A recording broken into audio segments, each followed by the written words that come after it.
Hey everybody, my name is Nate Therian. This is Nate's Pop-Up Podcast. I'm sitting here with Tomi. Tomi, I'm going to let you go with the last name. Oladunjoye.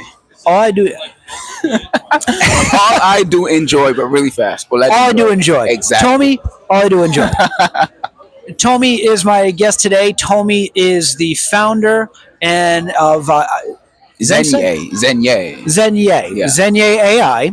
Zenyai AI is a. How long has the startup been up and running? Because correct me if I'm mistaken. You came out of stealth mode not too long ago, right? Yeah, well, actually, we did pivot this past June from another idea. Oh wow! And Tell us about you. Make the introduction. Let them know what the company is, Yeah. what you do, what problem you're solving, and where you're at this point. yeah, so again, thank you for having me here today. I know it feels good to have a little bit of rain on you sometimes too. It gets you. It's not bad. It's not bad. It's been a little warm. Yeah, okay. This works. Really warm, yeah.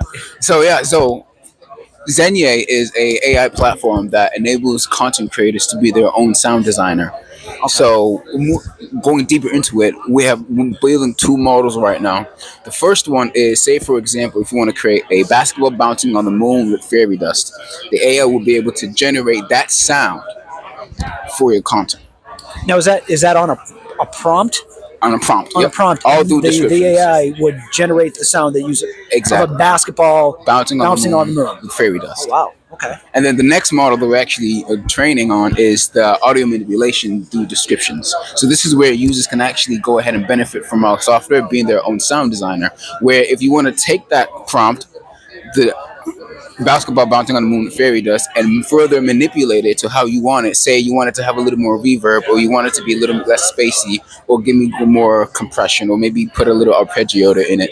Our AI will be able to take the audio and then manipulate that from the description and output the new audio. Wow. So are you? How to put this? So how is the model? Give us a little more of the technicals on it. The Jews, okay. What's the secret sauce here for your company? Okay. I can give you a high level view. So for the diffusion model, for the creation of the audio, that's exactly what it is. This is a diffusion model, and we're using a pre-trained model that we're training right now, but we have our own algorithm.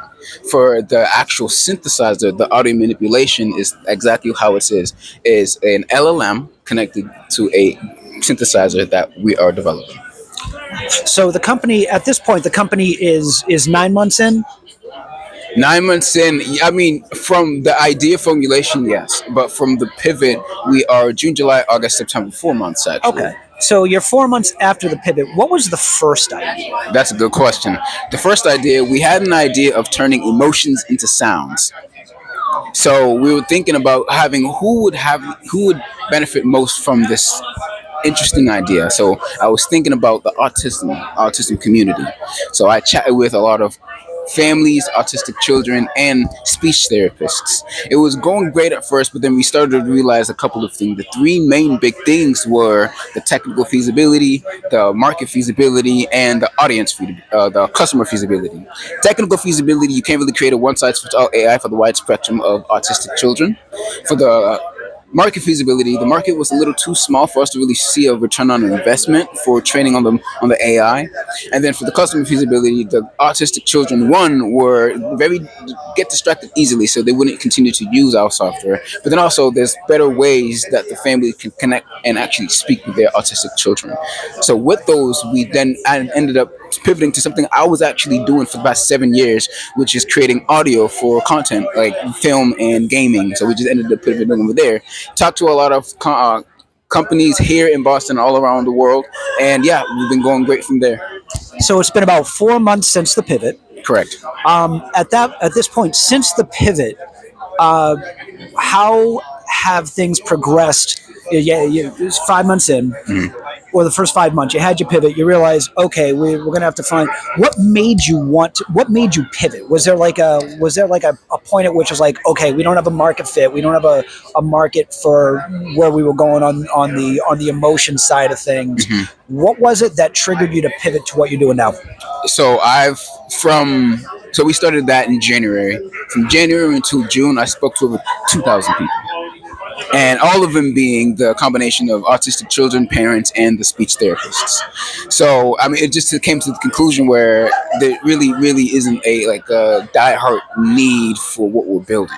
It's a cool idea, but there's no business case. Okay. So after 5 months of talking to your customers, it just basically came to the conclusion, all right, there isn't a real good market fit for what it was you were doing. Yeah. And it was time to take it in another direction. Right. Okay. So how did you determine where the pivot was, and that this pivot that you made 4 months ago, that this was the way to go? Right. So the initial, how it really sparked my interest was when Sora, when Sora came out. And I was thinking about how cool those visuals were, but immediately, me and my background, I was thinking, what would that sound like?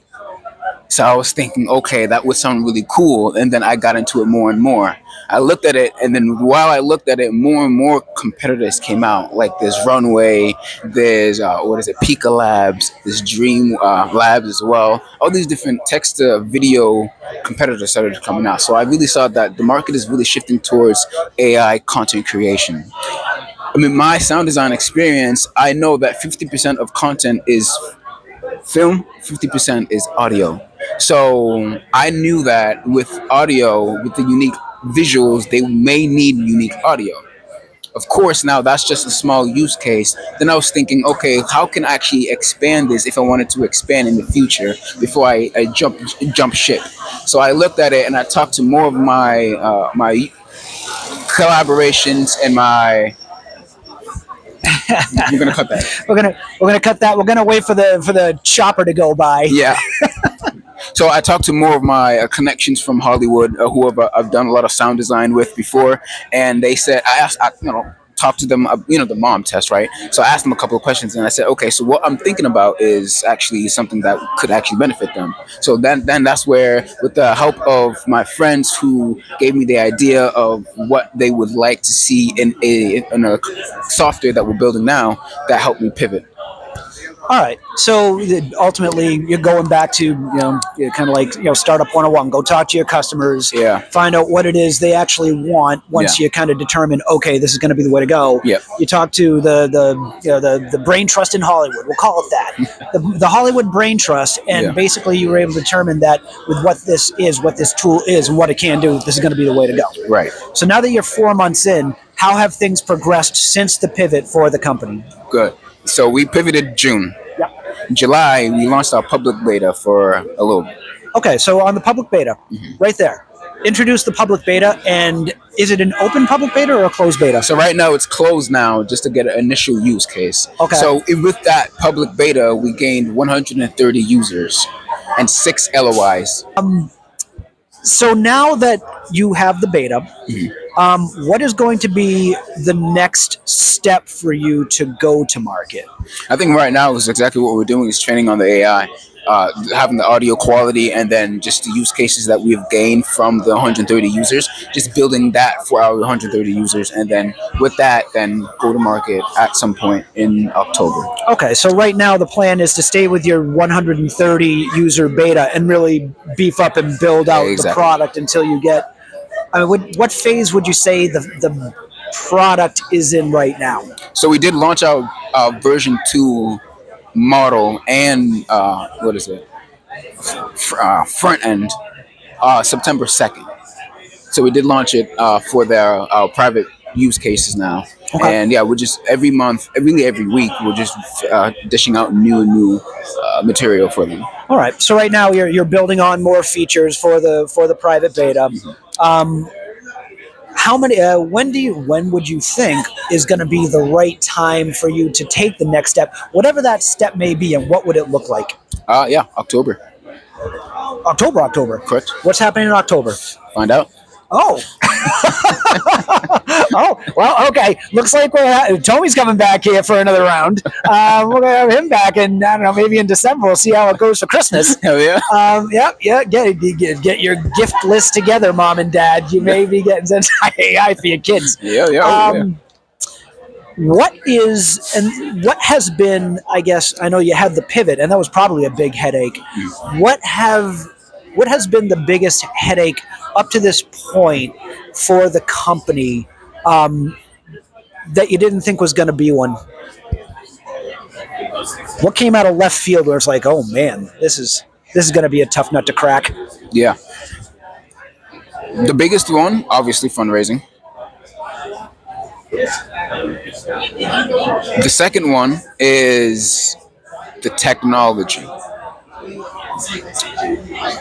AI is very interesting. It sounded on very interesting. Putting them together, that's where it gets really interesting. And having audio quality to where I would use it myself. That's where just continuing the training on the AI. Two.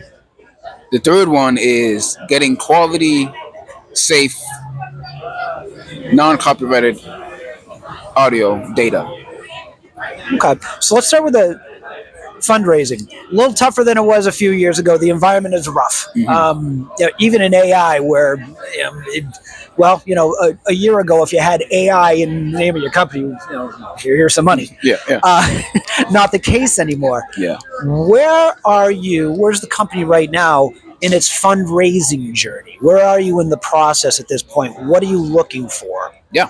Pre-seed. And you're in pre-seed. It's been a challenge, to say the least. I would think. How long have you been fundraising at this point? Has it been since the pivot? Yeah. Yes, it has. It has been since the pivot. Okay, so it's been a few months. When you do fundraise, it sounds as though a lot of this is going to go towards, once you get that, towards building out the product. When would you think that you would have? Because you just on the progression, it's been 3 or 4 months, which isn't that long. When you're developing the product, what do you think your time frame is to get from where you are now, or even 4 months ago when you started? You're getting out version 2. You got something new coming in October. What would you say is your time frame to have a workable product where you would take something public? October. Oh, so it's not a version 3. It's actually going to be a saleable model in October. Oh, wow. All right. So keep that in mind. Now I understand how that goes. I think. How did you put your team together? Tell us a little bit about the team. Yeah. So, with my connections at MIT, I've chatted with a lot of people, and just bouncing ideas off of each other. This was during starting of the summertime. I used to always be at a IHQ. I'm a big workaholic, so coming in early, staying late, and I met with a couple of my friends who introduced me to another person who was interested in what I was doing. So that's where we chatted, and they liked the idea. They got in, and that's for the MIT engineers. And for the Wentworth engineers, it's exactly the same way. I already knew them from the past, and I say, "Hey, you're at Wentworth with me? Okay, cool. What are you doing? I'm doing AI. You doing AI? I'm doing AI. Really? What are you doing? Oh, I just did this thesis thing. Oh, cool. Let me tell you what I'm doing." And we just kicked it off from there. A lot of that going on. Oh yeah. Well, as it stands now, we're coming up on the 15-minute mark, so we're going to start wrapping things up a little bit. Is there anything that the people watching should know about you or your team or the company itself that you would have them know that you haven't spoken on yet up to this point?